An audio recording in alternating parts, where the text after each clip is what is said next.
So, hi Arun, last week was a roller coaster ride. For the Nifty, one day it was up 300 points, down, then 250 points up, then it kept crashing.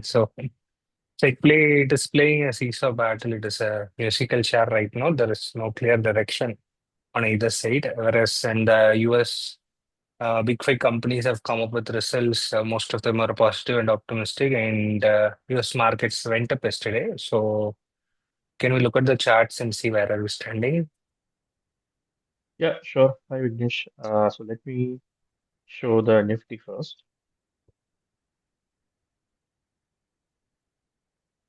So if you see here, we are still in that same rectangle box. So we didn't move much, but the key is, so I put on the weekly, so we have the 50-day, 50-week moving average and 20-week moving average. 50-week is in the blue. So you can see that the 20 is coming down, is crossing the 50. So that means when this comes down, there is now more downward pressure that is building. So there is more chance of price rejecting this point, 24,710 and 25,000, and then trying to come back here again to the 22,300. The only way we see upside is if this breaks above 25,000 and goes above, that is when we will have some kind of a positive energy. Till now, you are still in the place where it got rejected previously, and the Mm. moving average is coming down now. So that means when the moving average comes down, it is having the momentum. So my take is I'm still bearish over the coming weeks to 22,249. Yeah, interesting. So let's look at the US markets as well. Yeah, US market is interesting because it is making all-time highs after high. So you can see that it went down and then it now is starting to move higher, right? So you have a lot of momentum the forward, but the underlying are not that great. So for example, if you see the market is looking good on the outside, but there are cracks happening, which is that their treasury, 30-year treasury, is like near 5% now, which is like very high for them. So basically, what it means is their mortgage rates are going high, and then your inflation is also going high. Fed, there was a meeting this week, so the talk was all about inflation. So inflation is going high. Your commodity prices are increasing. At the same time, the housing market there is kind of stagnating. But stock market, it doesn't matter. It just keeps going higher, right? But at some point, it will start correcting, right? Because at some point, you will have the stop. But right now, like everything is like going as normal. So even now, like see the pre-market is like going to 720. So right now the chart says it's bullish, so you stick bullish, right? Yeah. And then I can like we can also look at the gold and silver, which is very interesting. So if you see gold and silver, gold from as you know from August 2025, it went on a spiral, and then during the Feb March, it went for the 5,500 in the dollar terms, and then it corrected now how much? So it's almost corrected from here. It corrected almost for 22%. It made a low during the week of 23rd March, but now it's consolidating, and then you can see that it is right now in consolidation mode. The good thing for gold is it's not coming down below your 4,000 mark. So it's still Mm. staying up. The more it stays up, the more bullish it becomes long term.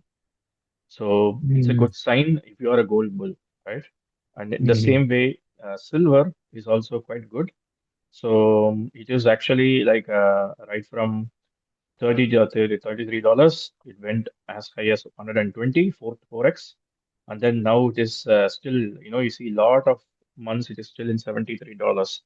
So this is also quite good from a silver point of view. Copper is the most interesting for me of all because copper is actually making highs. So right now it is actually trending at the upper end. It is not actually like correcting. So in fact, it is trying to break out. So this is a interesting one because then you are like you saw like copper stocks made a lot of money, like good great profits in the last quarter. So they will continue to do that because the copper price isn't stopping, right? So as long as there is news on the AI data center build-up and AI boom, etc., you will have that kind of tailwind. But even if AI story goes down, the fundamentals are such a way that there is not much supply coming in, and you have quite a lot of strict demand. So copper is something I'm quite bullish for next 1 year to 5 years. So that is certainly you can look at copper stocks and be sitting there long term. Yeah, 100 is clear research. Yeah. And of course, we will look at the oil, which is the talk of the town right now because of the war. So you can see that the moving average picked up here, and then it is still going higher and higher. So this is on the light crude. So if I see the Brent crude, so again, like it's like on top of the channel. So it is trying to break out. So it is looking a bit more like economically it is bearish sign because cost of oil goes up, the input cost goes up. So right now, if we finish this week here, then it's the highest weekly finish for a long time, and it only says that we will go more. So that is the crux of the issue, right? So Can you the show me when it was 110, $120 earlier? previously, right? Mm. Okay. Yeah. So this is okay. This chart is it's better to look at the crude futures. So earlier this happened during the May 2022, like 2022. from COVID Mm. from COVID lows. COVID Mm. lows all the way up to So it 100 went to and negative. Interesting part in during COVID was it went to negative. yeah, that is from a paper point of view, right? So like Okay. the it's not real physical, Mm. right? So Mm. I think we should disregard that, but we just have to take it. Okay, Yeah, it yeah. went negative, it went low during the COVID, and then um, right now 22 it it is went maxing up. here. Yeah. Yeah, 22 it went up. It was a sustained. So it's like a rubber band, right? So when you stretch the rubber Mm. band in one side, when it reverts and mean reverts, usually it goes to the other side with the velocity. That is what Yeah. we saw here, and then So it 22, consolidated and yeah. 2008 and all, was it? So previously we had like a sustained $100 market for 4 years, and then Mm. so again you see that back in Yeah. '07, 2008 peak. '08. So peak around the recession time, it again made these kind of highs. So of course, when Mm. you have such a huge thing, then when deflation happens, and then the oil price comes down, But right? here, So, can you show the January 2008? Notice the price? January 2008. so this is January. So this is around $95 in crude in WTI, not the Uh, Brent. yeah, yeah. Yeah, this is But Brent. yeah, This is mm, WTI. Yeah. but yeah, mid-June, January, market started falling. Yeah. So now we have see usually right now last week one big news happened, which is that UAE left the OPEC.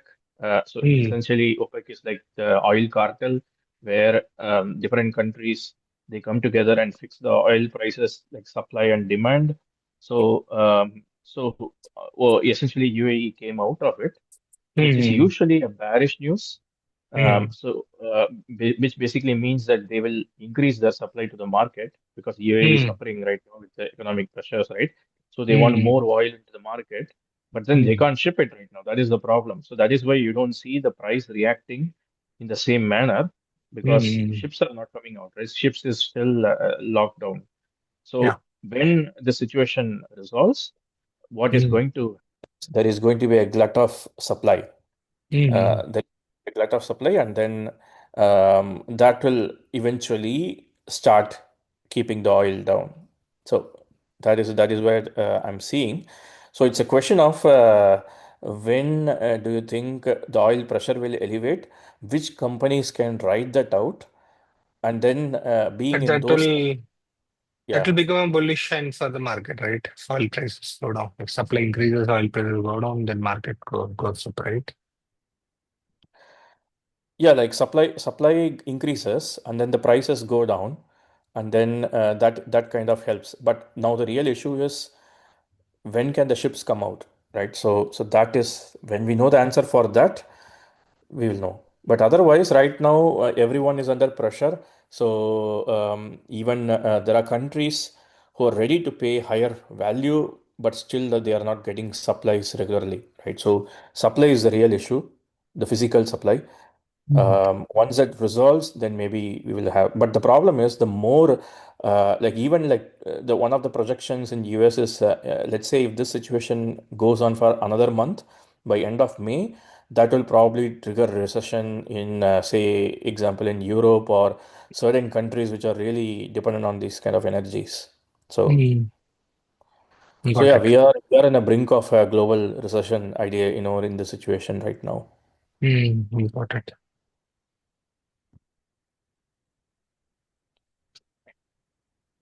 So yeah, I would So say in like, India, yeah. how does the Hmm. oil affect Indian companies? Are there companies that are getting affected, that are getting benefited? Of course, almost every company gets affected. The question really is which company can pass on the cost to Yeah. the consumer, right? So Mm. if you have a airline, Mm. what will happen? So oil goes up, prices, the airline prices go up. Is travel slow down because of that? Maybe because people will stop taking airlines or they will cut down their travel. So if there are industries, if there are sectors which will have demand issues, like when this prices are increased, demand will go down, that will get impacted hugely. Second is your industries, which takes these, like paint industries usually take oil or oil derivatives. So those would be higher. So those industries will have a negative impact. So it's key to understand like which areas are companies which can actually take in the cost and then pass on the cost. Or there might be some companies which are really important. Without that, no, we cannot do anything. So those companies will survive.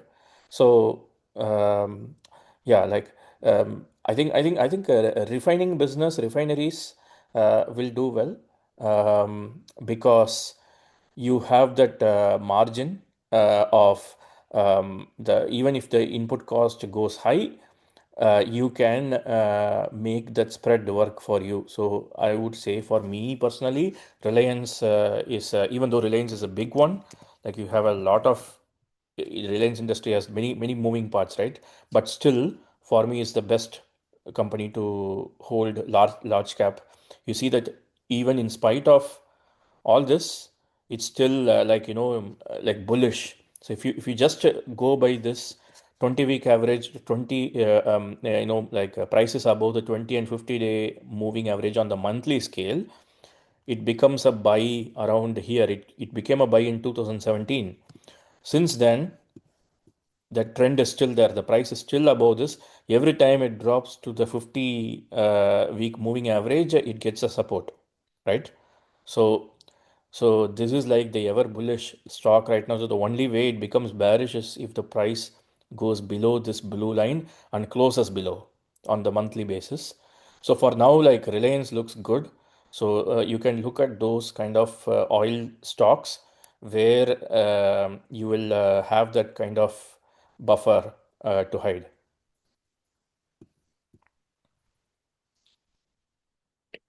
Got it. So any other interesting company? Sorry? Any other companies that are Um, I interesting? do like there are some other companies like I think we have discussed this in the past, which is your offshore drillings and things like that. So Hmm. those are all good. I think some pharma names are starting to get some Yes. some Dr. Reddy's went up yeah 10% in a day last week. yeah I think pharma is becoming good. That's because some of these companies are able to pass on the cost and are becoming like important. Like even Sun Pharma is even like had a acquiring in US. I think a week back, a big organon. I think so. They are even doing acquisition. So that means that some of the health of these big pharma names are quite good. Got it. So you see Sun Pharma, most of them are quite good.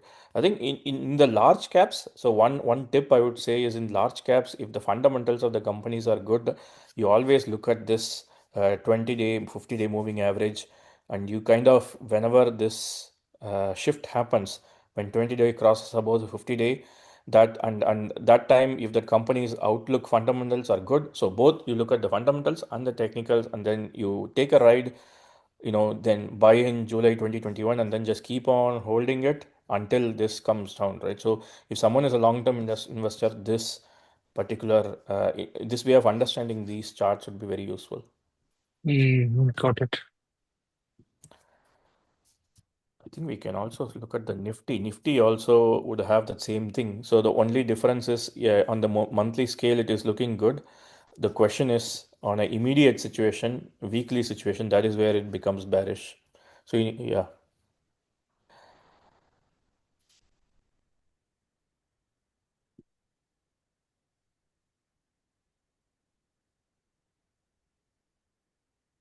Metals are still looking good for me.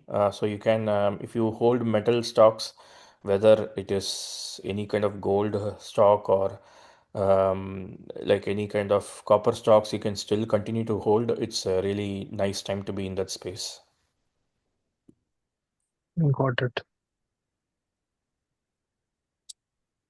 Yeah. Is Okay. there anything else or we'll wrap up? No, I think we can finish. Yeah. In our next video, we'll talk about other Asian economies like China, Taiwan, in another video, and Japan, and see if there are interesting opportunities there that are better than India. Yeah. Thanks. Sure. Okay. Thank you. Thanks, over. முன்னாடியே வேணா cut பண்ணிக்கோங்க.